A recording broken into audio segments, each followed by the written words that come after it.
The weekend began like any other Saturday.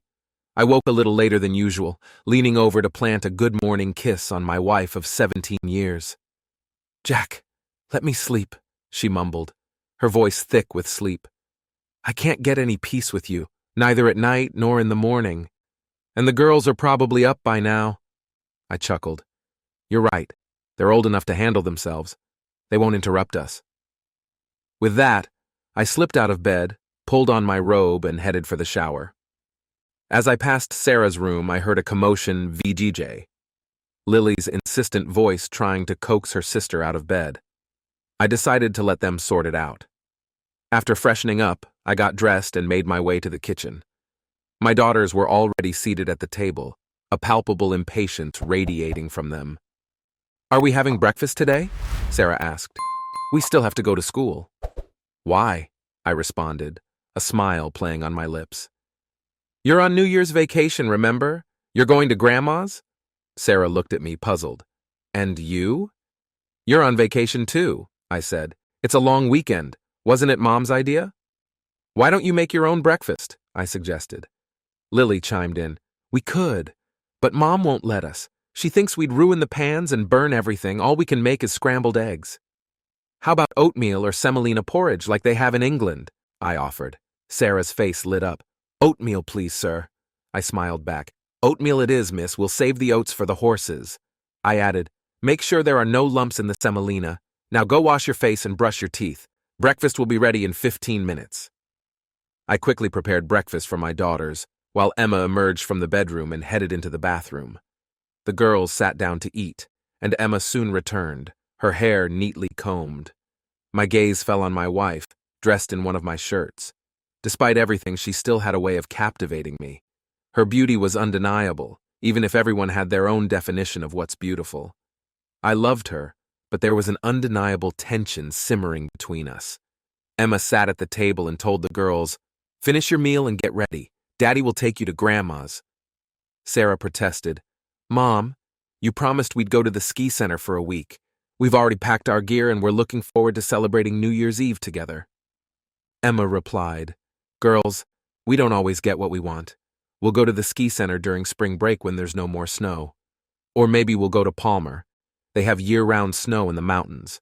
Now finish up and get ready." I wasn't thrilled about sending the kids to my mother-in-law, especially after Emma's deception about our trip. I had noticed a growing distance between us, coinciding with the arrival of David, the new commercial director at Emma's workplace. Emma had known David from university, but she never mentioned him to me. It worried me, but I hoped she would stay faithful. I thought about confronting David, but decided it would only strain things further with Emma. Still, I kept a close eye on her. To my knowledge, nothing had happened between them, just some light flirting.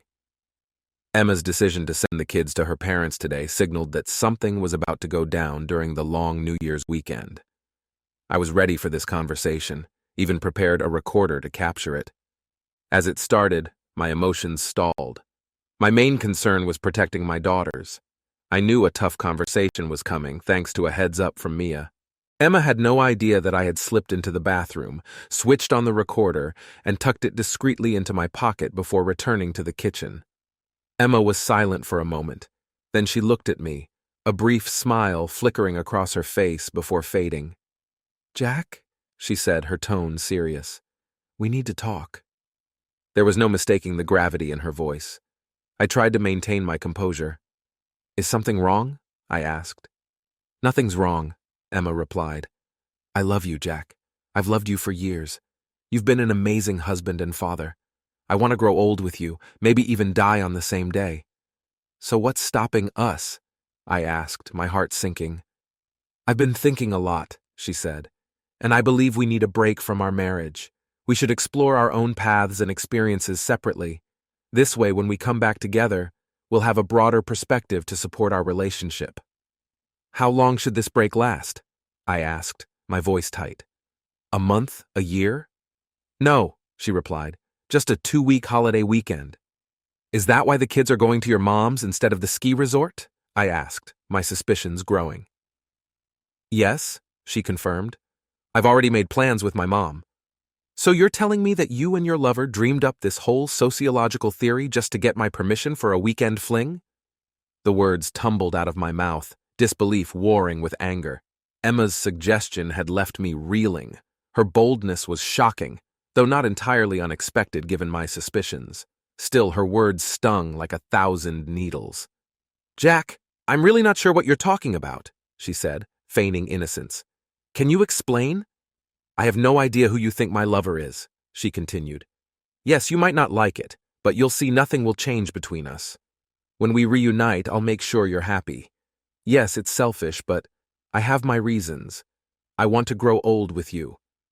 You may not understand now, but eventually you will, and you'll thank me. My patience was wearing thin. You don't even know who I'm talking about, do you? I said, my voice rising. It's David, your new commercial director. You had a passionate affair with him back in college. He ended it when he got bored of you, and then you quickly moved on to me.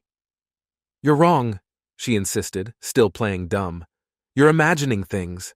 Nothing will change. Things are already changing, I countered.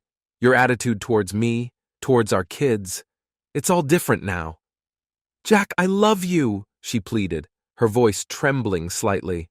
And you're imagining things. I still love you.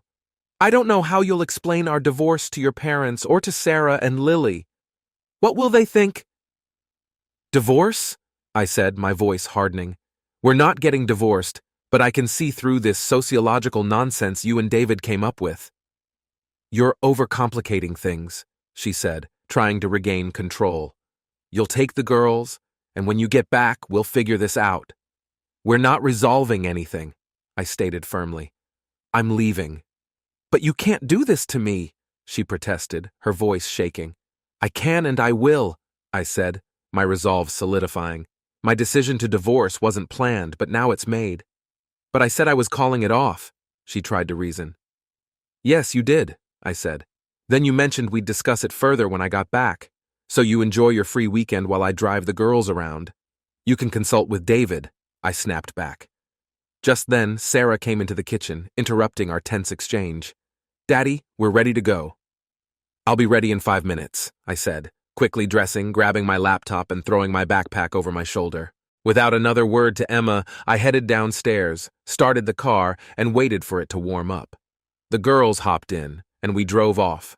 I could see Emma watching us from the window, her expression a mixture of bewilderment and something akin to fear.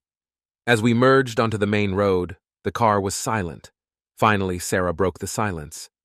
Daddy, Grandma lives on the other side of the road. I know, dear, I said, but you were promised a ski lodge, and that's where we're going now.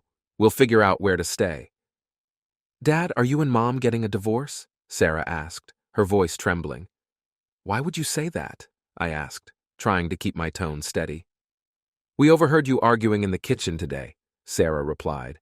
We're on your side, aren't you, Lily? I'm on Dad's side too, Lily chimed in. But where are we going to live? We'll stay at my mom's house for now, I said. I'll drop you off at school to pick up your books and clothes. For now, let's put these worries aside and enjoy our vacation. You deserve it. I tried to sound reassuring, but I could hear the tremor in my own voice. Back at the house, Emma watched us drive away, then took out her phone and called David. He answered immediately. David, it's Emma. We have a problem. No worries, David said smoothly. I'm alone. Is your husband left yet? He's leaving tonight. He just went to the store. He's probably on his way. What's going on? David asked. He didn't react as we expected. He didn't believe me, Emma replied, her voice laced with worry. Who are you talking about? David asked, feigning ignorance.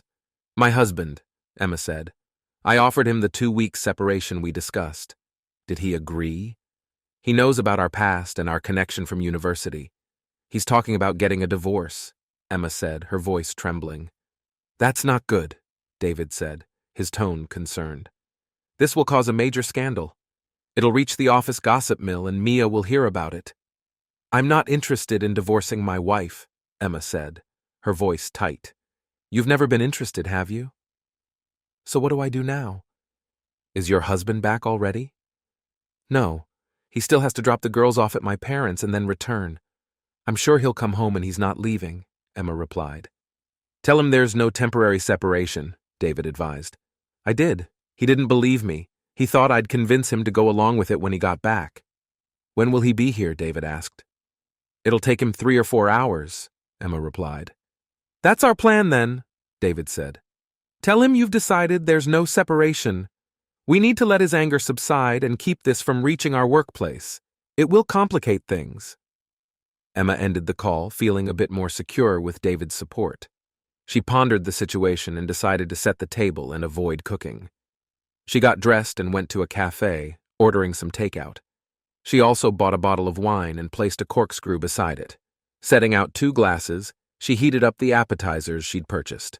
In the living room, she turned on the TV and settled into an armchair.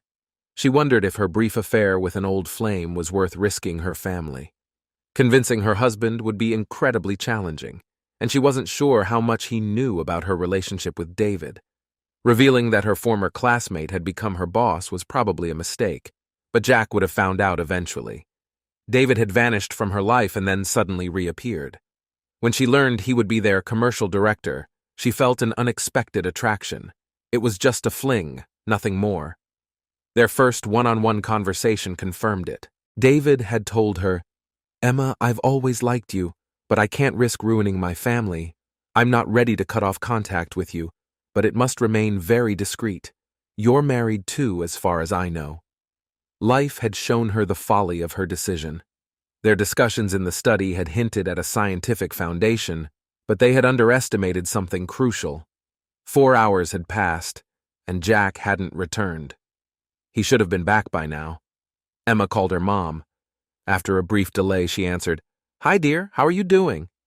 It's winter and it gets dark early. We're just sitting here with Grandpa having a bit of a disagreement. What's the disagreement about? Emma asked. Oh, the usual. He wanted a drink and I refused, but he found where I hid the bottle. And you? How are you doing? When are you bringing the girls to visit? Emma knew from the conversation that I hadn't arrived yet. After the call, she phoned my parents. My dad, a retired military officer, answered. Emma, what's going on? Looking for Jack and the kids, right? He warned us about this. Yes, I thought I'd call to see how you're doing, Emma said, trying to sound casual. Don't try to fool me. Jack called and told us you were getting a divorce, my dad said bluntly. That's ridiculous. We had a misunderstanding, but we're not getting a divorce over something like that, Emma protested. It's not just about you two, it's related to some guy from your work, my dad said. He told me that this morning during breakfast you proposed a 2-week separation. When he didn't agree, you said you'd cancel it but discuss it later. Is that what happened? No. Jack said he's had enough and has decided on a divorce. He's gone to sort things out and won't be back. He assumed you were still at home waiting for him, my dad explained. That's not true. Jack knows about the man you're seeing. When I suggested he drive up there and figure it out in person, he said, Dad, I'm not interested. I have daughters and they're on my side. Where did he go? He didn't tell us. We were so upset we didn't even ask. If he calls, tell him he misunderstood everything. I did my best for our family, but now I see that I did something wrong. My wife and I have been together for ages, and even in the toughest times, we never thought of separation. Who put these absurd thoughts in your head? If you love another man, why torment everyone? If you're ready for a lover, leave your husband and children. Don't ruin life for yourself and others. Jack will get over it. He's not old or unattractive, and the girls will be fine with him. There will be no divorce, Emma said, her voice breaking. That's your opinion. I know my son, and you don't seem to know him. I just need to explain everything to him, and he'll realize he was wrong. He'll call. I'll tell him, Emma said, ending the call. She called David, but a woman answered. Hello? Excuse me, I'm looking for David. Who are you? My name is Emma. We work together. Oh, I know who you are. Let me tell you, I kicked him out. Don't call him. He doesn't have a phone anymore. Is something wrong? You don't know. I've moved to 2 different cities because of this cheater and womanizer. I'm not leaving this new house. Where's David? Emma asked, her voice shaky. How should I know? I kicked him out. Maybe he's at your place. He doesn't know where I live. Why would he be at my place? He knows everything, including your address. He doesn't know where I live. He knows everything, including your address. He works with you, but he wasn't the only one involved with you. He had plans to meet all of you while I was on vacation. Meanwhile, I was driving with my daughters to a ski resort out of town. I had known some of the staff there, including John, a former classmate who had become the director. I called John and explained the situation. He agreed to accommodate us for the winter vacation. Jack, anything for you. A house for 3 people is a dream come true. Great. I have a company waiver and 3 cabins available. I'll reserve one for you. Excellent. But I have a request. If someone calls, don't confirm that I'm with my daughters at the resort. All right. I'll reserve the cabin for you. When are you coming? We're about an hour and a half away. The roads are slippery, so I can't drive too fast. Okay. I'll set the table in your cabin at the entrance. Just tell them you're here to see John, and they'll direct you. An hour and a half later, we reached the ski lodge gates. We told the gatekeeper we were there to meet John, who directed us where to go. There was a sheltered parking lot near the lodge, and I parked the car there. We took our belongings and entered the house. John was waiting at the table. Hurry up. Everything on the table is getting cold, he said, seeing us arrive. You're always in a rush. Let my girls freshen up, wash their hands, and explore a bit, I replied. Sarah and Lily took their things and headed upstairs. They had already changed into their tracksuits and found the room satisfactory. My daughters were growing up fast. Where's Emma? Why hasn't she come? John asked. That's a separate story. I'll tell you later. Let's toast to our meeting, I said. You're eager and yet slow, John joked. We raised our glasses in a toast and reminisced, occasionally interrupted by my daughter's questions. Eventually, Lily asked John about other entertainment options at the ski lodge. Right now, there's a dance party in the hall, John replied. We didn't bring anything for dancing, Lily said.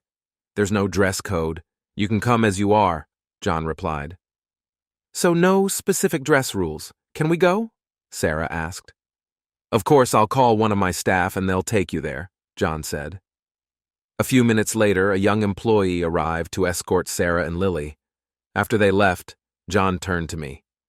Why did you decide to get a divorce? What happened? Remember when I used to date Emma? There were rumors that she was seeing someone else. Yeah, there were rumors, but nothing concrete.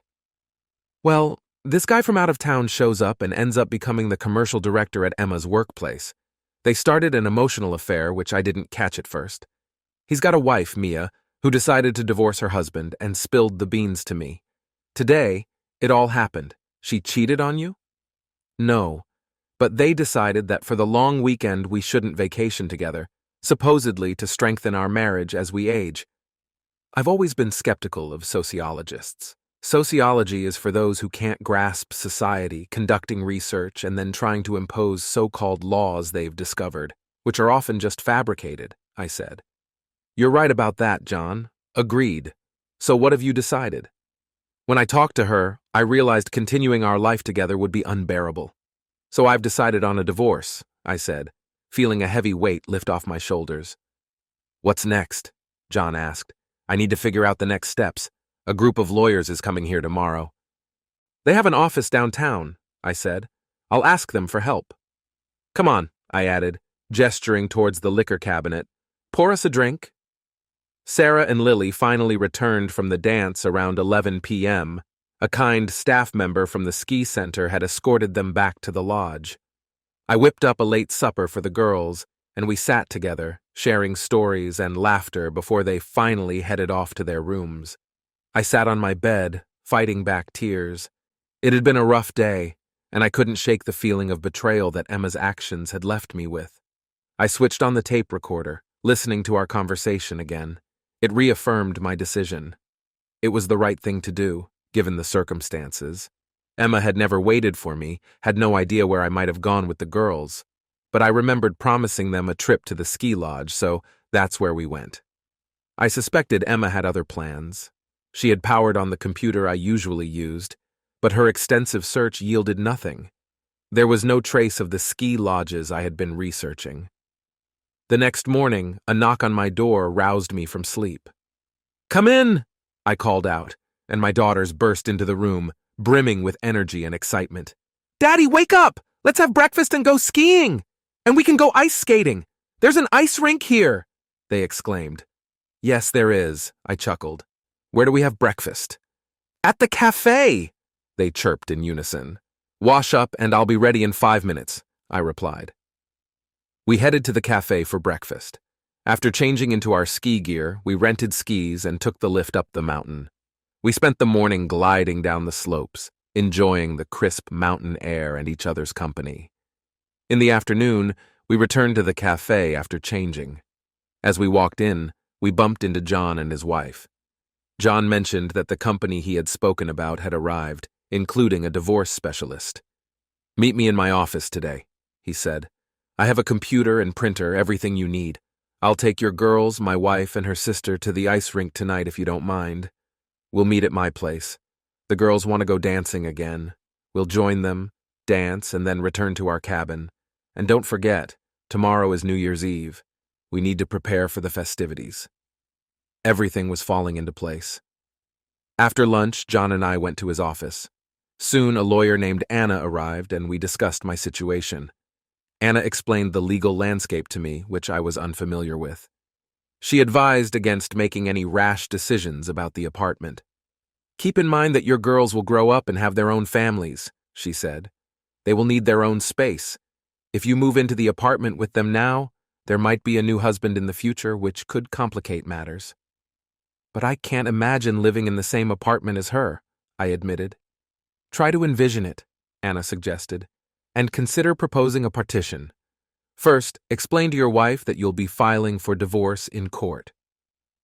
When will the paperwork be ready? I asked. No rush, she replied.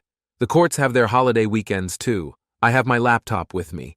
I'll prepare it and we can print it later. Additionally, you can reach out to me at my office or hire me to represent you in court.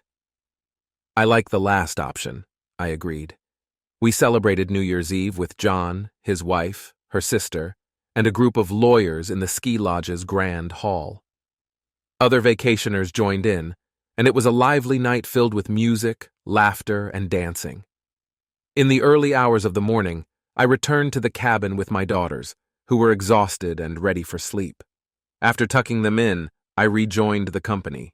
The festivities in the main hall eventually wound down, and we gathered in my cabin, the warmth of the fireplace chasing away the chill of the night. Eventually, we all retired to our respective cabins, the silence of the mountains settling around us. The following days unfolded as planned, a blur of skiing, ice skating, and dancing in the evenings. One evening, John asked me, "How are you holding up?" "You know," I replied, "apart from the daytime fun, there were nights when I shed a lot of tears. But today, I feel more prepared for what's ahead than ever." The day of our departure arrived all too soon. I sat down with my daughters, emphasizing the importance of not losing our apartment. We made a quick stop at the mall for groceries and returned home as darkness fell. Sarah and Lily immediately set about rearranging their rooms. Lily was moving her things into Sarah's room. "What are you two doing?" Emma asked, her voice laced with suspicion as she entered. "We're turning Lily's room into Dad's room," Lily explained, "and we're sharing one room." "That's what Dad said," Sarah added. Emma remained dissatisfied, but with the room changes complete, the girls got ready for school. I started preparing dinner and breakfast for the morning. Emma walked in, attempting to initiate a conversation. "I won't tolerate any of your boyfriends in the house," I stated firmly. "You can hang out anywhere you want, but just so you know, I'm filing for divorce." She then entered the girls' room asking if they wanted to talk to her. "We haven't missed you," Sarah declared. "Jack instructed us to stay out of his way for the rest of the week." Emma looked hurt, but I remained resolute. Sarah, Lily, and I lived separately from Emma, locking the doors to the rooms we occupied. I cooked for myself and my daughters, deliberately ignoring Emma's presence. On Friday evening, a young woman delivered a registered letter to Emma. It was a summons, and attached to it was a statement of claim. After reading the contents, Emma rushed into the kitchen, tears streaming down her face. "Jack, why do you want a divorce?" she pleaded. "I thought we could work things out." "Consult with a lawyer and discuss it with them," I replied coldly. Emma mentioned David's disappearance, hoping it would sway me. "Reach out to him for advice," I suggested, unmoved. "I have no one," Emma insisted, her voice breaking. The girls had already eaten and left for their room without a word to Emma.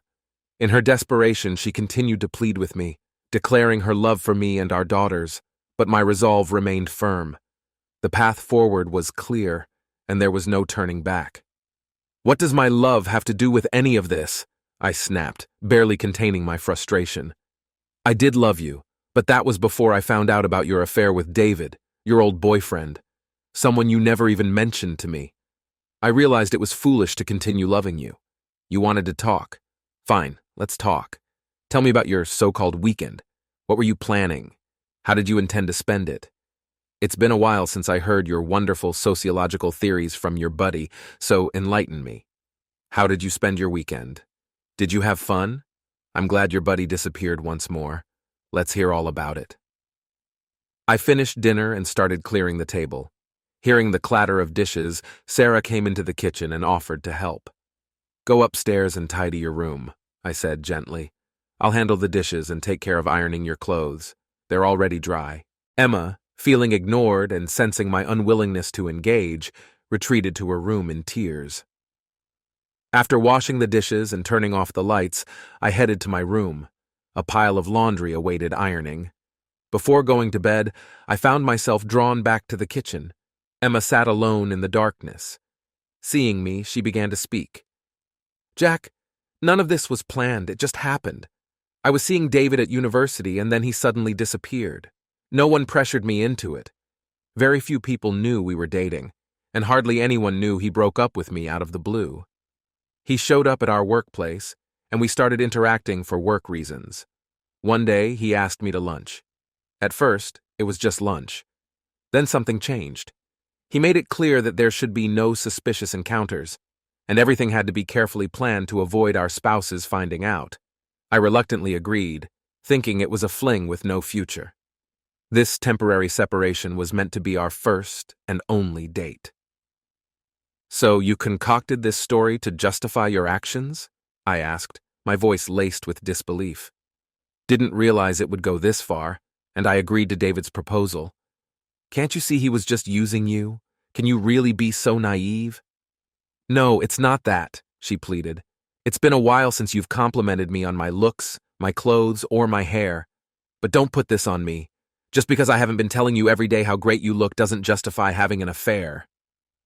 "Are you saying you're willing to cheat on me with anyone who gives you compliments?" I retorted, my anger rising. Over the next few days, I prepared for a meeting with child welfare officials. According to my lawyer, Anna, their opinion would carry significant weight in court, though the children's views would also be considered. I had a lot to handle in a short time. At night, when I was alone, sleep eluded me. My thoughts were consumed by themes of love and betrayal. Emma's betrayal left me with a mix of anger and pain. All I wanted now was a divorce, even though it seemed far from possible. I had lost trust in Emma, and our marriage was beyond repair. I also had to think about the children who had distanced themselves from their mother. During one conversation, Emma argued that for the sake of the children, we should stay married and try to make our marriage work. "Our children need to know that their parents love them unconditionally," I responded firmly. "They aren't responsible for what happened. They're old enough to form their own opinions about us. And you need to understand I haven't spoken ill of you to them. They formed their judgments based on what they overheard when you told me about our temporary separation for a long weekend. I'm proud of our kids. They quickly grasped what was happening between us and your lover. They discussed it among themselves and made their decisions carefully. When we left, they were extremely upset with you. Speaking with them changed my plans for the long weekend in the course of my life," I continued. "The girls know more than you might think." "Do the girls hate me?" Emma asked, her voice trembling. "For someone with a degree in sociology, you show a surprising lack of understanding," I replied. "Yes, they know their mother was unfaithful, and yes, they are angry with you because of it. You can try to mend your relationship with them, but adolescence is a transitional phase where children shift from childlike behavior to more adult-like behavior. They undergo significant physiological changes. It was hard to predict how Emma would be able to connect with them." The time leading up to the court appearance was filled with pleas and appeals. Eventually, we faced each other in the courtroom for a preliminary session. We were given some time to try and reconcile our differences. When the court-mandated reconciliation period ended, I proposed that Emma sign a child custody agreement as part of our divorce. The agreement stated that the girls would live with me. Emma, however, was adamant. "I won't sign any agreement," she declared. "Then I'll have to take this matter to court," I warned. "The court will listen to me, talk to the girls, and make a decision. It's unlikely to be in your favor." "You can't be so sure," she shot back. "Court decisions can be appealed." "Good luck with that," I replied, my patience wearing thin. "Jack, I know I made a terrible mistake. I realize now how wrong I was. Please understand that I love you, and I'll never see David again," she pleaded. "So you've decided to replace him with someone else?" I asked, my tone cold. "That's your choice. Don't blame me for it. You're the sociologist. Now, if you'll excuse me, I have a lot to handle. If you decide to sign the agreement, it should be done in front of a notary for legal strength," I muttered, knowing the court would see things my way. As the court's deadline for reconciliation expired, Emma made desperate attempts to reconcile with our daughters, but they wanted nothing to do with her. After school, the girls attended their computer science classes and returned home with me. After a light snack, they settled down to do their homework in my room while I prepared dinner and breakfast for the next day. One day, child welfare authorities visited. They spoke with the girls, examined their room, and compiled a report. We attended the court hearing on time, accompanied by our lawyer. Emma entered the courtroom alone, without a lawyer, but she had sought advice from counseling and divorced friends, fully understanding the irreparable state of our marriage. During the trial, she answered the court's questions briefly with simple yes or no responses. At the end of the trial, Emma declared she was relinquishing her share of the apartment to our daughters and provided a deed of gift. The judge noted she had already taken her personal belongings, and what remained would be removed within a week. Emma requested a court recess to sign the child support agreement I proposed. After the recess, she added, "I am willing to voluntarily pay child support to Jack because I understand the court's decision may not be in my favor. To ensure transparency, I propose that the defendant should open a separate account for each of our daughters and transfer the funds there. They'll need that money when they come of age."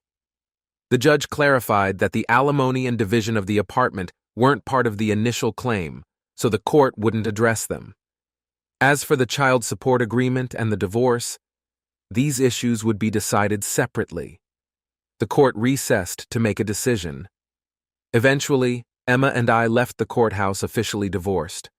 The girls, who had been excused from the courtroom after their hearing, were sitting on a bench near a bus stop, enjoying ice cream despite the cold. Seeing them, I asked, "Girls, what are you doing? It's freezing outside." "We brought the ice cream home and thought it would be fine to have in the winter. It can even soothe a sore throat," they explained.